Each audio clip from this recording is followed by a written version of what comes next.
Hi everybody, this is the baseball head, the amazing, spectacular, terrific, the great one, the people's champion, your host, the Hunt, and welcome back to the baseball head 2.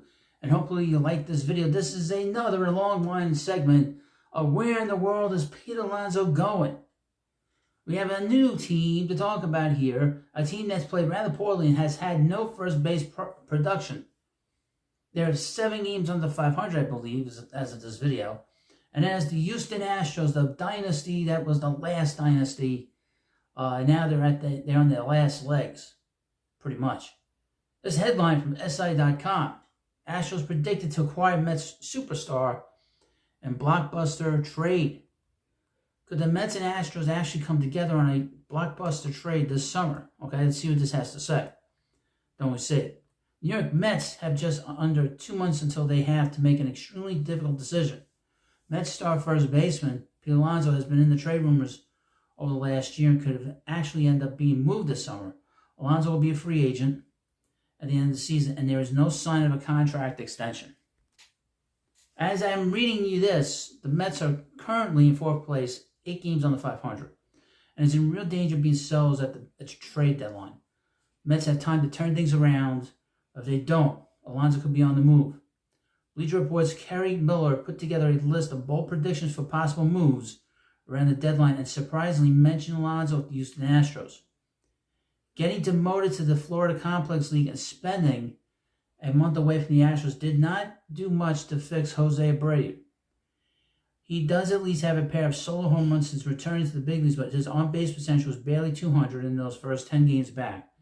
But they brought him back because John Singleton simply wasn't getting the job done either. If you're going to give it the old college try at getting back to the postseason for an 8th consecutive year, making an upgrade at first base is a must in order to recover from their current 30-36 record. There's 8 games on the 500 now. And if that's the case, Pete Alonso is clearly plan A. And of course, they're 5.5 games behind the last wild card. Though this hasn't been the best slugging season of his career, the Polar Bear has 14 homers and 30 total extra base hits, both of which are better marks than any Astro not named Kyle Tucker can claim. The deal between the Mets and Astros certainly would be surprising, but the two sides did agree to a blockbuster deal at last year's deadline. Maybe history will repeat itself this summer. As you know, Mets traded Justin Verlander for 2 prospects, Drew Gilbert, an outfielder, and Ryan Clifford, a first baseman, outfielder, DH. And they've been coming up to the Mets minor leagues. Gilbert's been hurt most of the season, but right now Clifford is in Double-A. Hit for power, but the batting average isn't there yet. The Astros do not have a great farm system. They might have 1 or 2 guys that could help them out, but in terms of what they used to have, it's just not there anymore. You know, the Mets would have to ask for their best prospect, or at least their 2 best prospects for Pete Alonso. You cannot take a middle-of-the-road guy from a bad farm system. You'll get nobody in return.